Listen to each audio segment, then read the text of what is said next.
Hey quilty friends, let's get ready for fall with this super cute sewing project. We're going to be making a mug cozy, and they're really handy to decorate your mugs for fall. You could decorate them for any season, Christmas, Easter, whatever you like, but fall's really nice and cute because it just feels a little bit snug having them around our mug. It also keeps our tea and coffee nice and warm, and it does protect our hands when we're holding our mug to keep our hands warm when it starts getting a little bit colder. Okay, so let me show you how to make one. To make your mug cozy, you're going to need 2 pieces of fabric, and I'll tell you how to work out exactly the size in a minute. A piece of Paylon fusible fleece, or you could use any fusible fleece. I'm just using Paylon. A button and some elastic. I'm using cord elastic. This mug cozy is for a straight-sided mug. Some mugs are curved or come down on an angle. It's important to note that this mug cozy will only work for a straight-sided mug. So the first thing we do is measure the circumference of our mug, and mine measures about 12 inches, so I'm going to cut my fabric at 12 inches, and then we will lose a bit of that with the seam allowances, and then when it comes around it kind of loses a bit of the width. Now if you've got a really chunky handle, you might want to make that slightly smaller, and I would say maybe 1/4 of an inch, so measure it and then just minus 1/4 of an inch. It's a little bit of playing and working out what's best for your mug. And then we're going to measure how tall the mug is. So mine measures 4 inches, so I'm going to cut mine at 3.5 inches wide. Now if yours measured 5 inches, you'd cut it at 4.5 inches wide. And then that's going to sit really nicely when we've finished. I've got my 2 pieces of fabric here that I've cut at 12 inches wide, because remember that was the circumference of my mug, and 3.5 inches tall because my mug measured 4 inches and I took 1/2 inch off. So we've got 2 pieces at 12 inches by 3.5 inches. Cut yours to whatever size you need them to be. I'm going to take one of my pieces and place it with the wrong side facing me, so that means the print is facing down. And I'm going to take my Paylon fusible fleece, and I've cut that at 1/2 inch shorter than the measurements for my fabric. So this piece is cut at 11.5 inches by 3 inches. I'm going to take the bit that's a bit bumpy, that's the side with the glue on it, and face that down onto my fabric on the wrong side, and then I'm going to give that a press so that it will attach to my fabric. And then we can turn it over and give it a press on this side. So now with my 2 pieces, I'm going to place them right sides together. So we've got the 2 nice sides of the fabric facing each other. And if you've got directional fabric, you might want them facing a particular way, so keep an eye on that. I'm going to line up all 4 sides and pin, and I like to start on all 4 corners.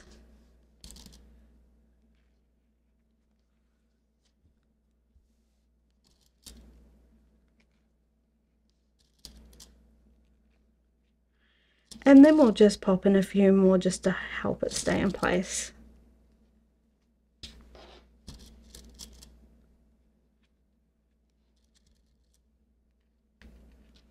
Then I'm going to take my elastic, and I'm going to cut a piece that measures 4 inches. I found that works perfectly. So I'll just use my mat. I've placed it on 4-inch mark, and I'll cut it at the 8-inch mark. Then what we're going to do is fold our elastic in half and then line up the 2 ends so they're nicely lined up, and then we're going to come to one of our ends here, and we're going to open up our 2 pieces of fabric and place it inside. Now we want to place it right in the center, so you can just do it by eye if you'd like, or you could use the mat or a ruler to measure the center. And then we just want it hanging out a little bit so that it's not going to accidentally slip inside, and when we sew it, it's not going to catch it properly. So I'll just have a tiny bit poking out the end. Then I'm going to push the 2 sides, well, the 2 pieces of elastic up together. It's a little bit fiddly. And then I'm going to pop a pin in on either side just to hold it in place.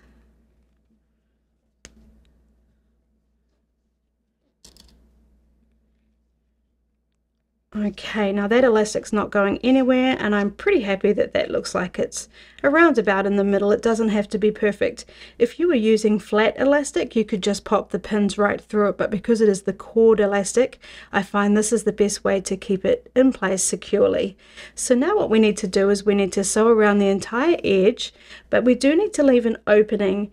So if you remember that, you could just remember to leave an opening, or we could just mark an opening. I'm just going to use a regular pencil and just mark an opening of about 3 inches. So then I'll start here, go all the way around, and then stop here. So starting where I made my little mark, I've got my 1/4 inch foot on, so I can sew with a 1/4 inch seam allowance, and I'm stitching at stitch length 2.5. I'm going to go forward a few stitches and then do a back stitch, because I find when you turn things right sides out, it kind of pulls at the stitches, so I do like to do a back stitch. Then I'm going to sew down to my corner. Remove any needles if they get in the way. Then when I get down to the corner, I'm going to do my best guess at stopping at about 1/4 inch away from the edge. And a 1/4 inch is because we're sewing with a 1/4 inch seam allowance, so it's nice and even. And that was perfect. That pin might get in the way, so I'm just going to remove it.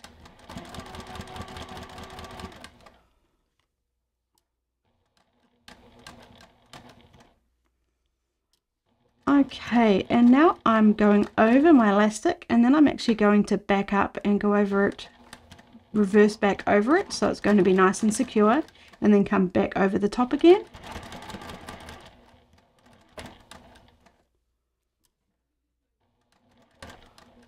Again, doing my best guess at a 1/4 inch seam allowance, and I haven't gone quite far enough, so I'm going to turn back around and do 1 stitch and try again. That's perfect.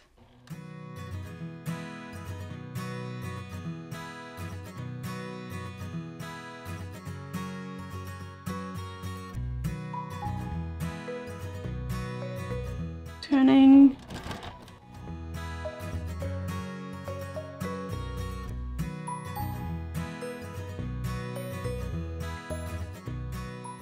Okay, now I'm coming up to that second mark. So I'm just going to sew right up to it and then do a back stitch and cut my thread. Now we need to trim the excess off all 4 corners. So I'm just going to cut off that corner there. I'm just getting as close as I can without getting too close to those stitches. Be careful of the stitches. We want to remove the bulk, but we don't want to lose the integrity of that corner there. So we'll do that on all 4 sides.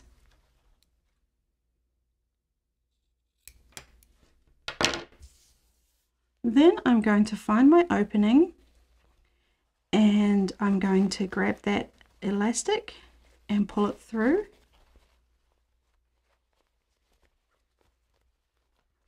And then push through the other end.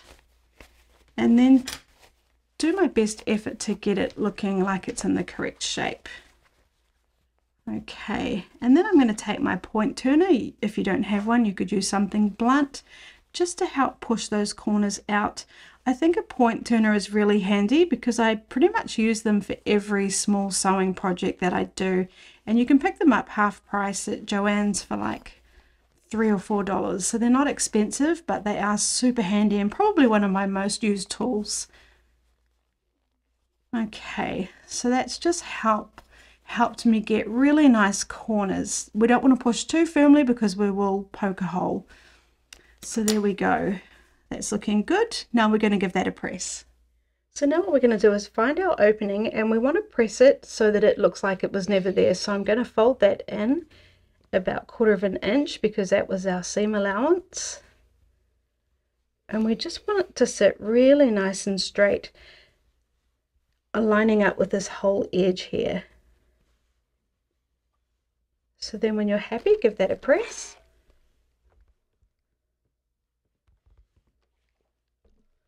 And then what I'll do is I'll just come around all the edges and just roll out those seams so that it's sitting really nicely.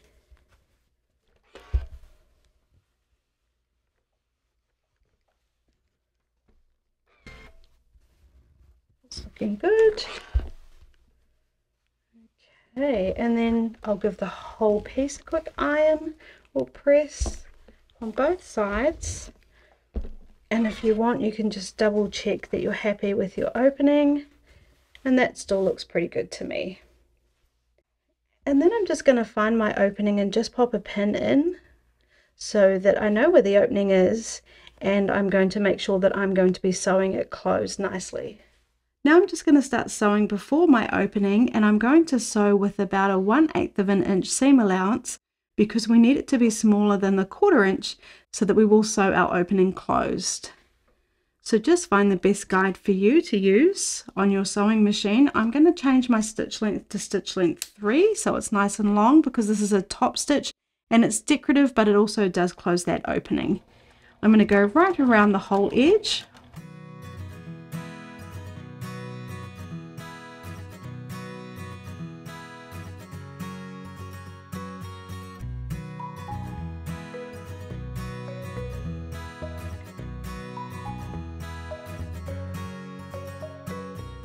And then I'm coming up to where I started, so I'm just going to stitch right over the top and then do a back stitch and then cut my thread. Then we can cut any loose threads that we've got as close to your stitches as you can without accidentally cutting them. And then we just need to do our last little step. Now I've got my mug cozy and my mug, I'm just going to pop it on and measure it for where I'm going to do my button. Now you can see that's fitting really nicely. I could have made it a titchy bit smaller, but I think that's still pretty cute. So now what we want to do is pull this elastic bit so that it's firm but not really tight, because we want to work out where we're going to put our button. Now if we do it too loose, it's just going to be floppy and fall off, and if we do it too tight, it's just going to all look pulled and funny. So just pull it up so it's sitting really nice and firmly.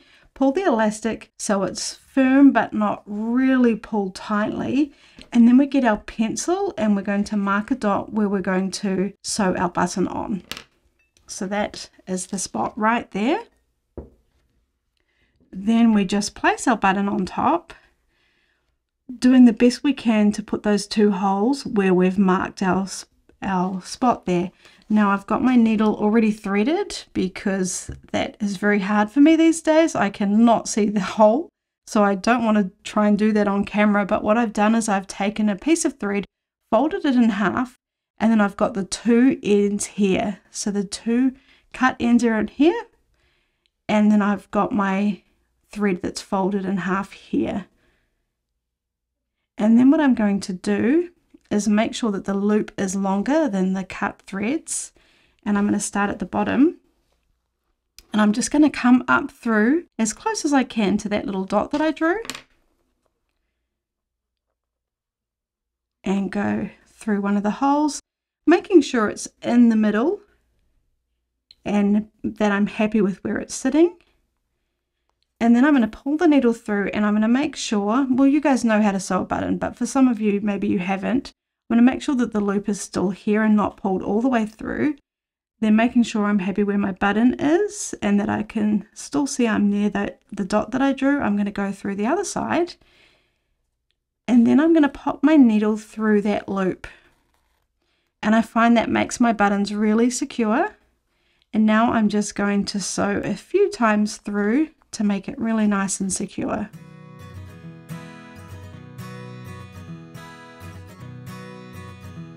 Okay, and then I'm just going to go through the back here and then put my needle through a loop to make a knot, and then I just do that a few times on the back.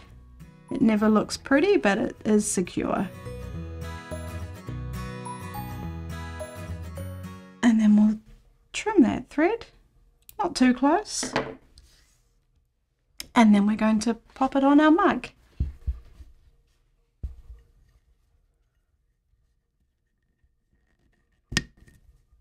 There we go. So that was perfect. It's sitting there nice and snug, not too taut so that it looks all pulled in, and not loose so it will just fall off. And then we've just got a really nice amount of space at the top here so we can still drink our drink. And I think that just fits it really nicely. What do you think? Now, if you've used a, if you've used directional fabric, you'd just take it off and attach it on the other side if it's facing the wrong way around. And there we have our cute little mug cozy, all ready for fall. So there's our super easy mug cozy. If you've liked this video, please hit the like button. It really helps me out. Now these would be super cute for friends that you know that love fall. Pop a packet of hot chocolate mix in there and a pair of socks, wrap it up and give it to them. They'll absolutely adore that. And if you're looking for other fall projects, you might like my pumpkin tutorial. I'll put the link above. Thanks so much, and I'll see you in the next video.